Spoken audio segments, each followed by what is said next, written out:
How to hide apps on Samsung Android. This tutorial shows you how to hide any app from your home screen and app drawer.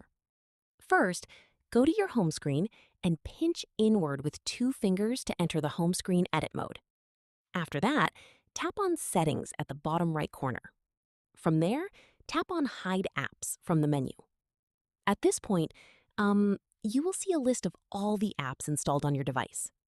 In the next step, tap on the app or apps you want to hide to select them. Following this, tap Apply or Done to confirm your selection. Once done, the selected apps will no longer appear on your home screen or in your app drawer. Finally, to unhide an app, simply go back to the same Hide App settings, tap on the hidden app to deselect it, and tap Apply to bring it back. And that's it. If this Android guide helped you hide your apps, give it a like, subscribe for more Android tutorials, and tap the bell icon for updates. See you in the next one.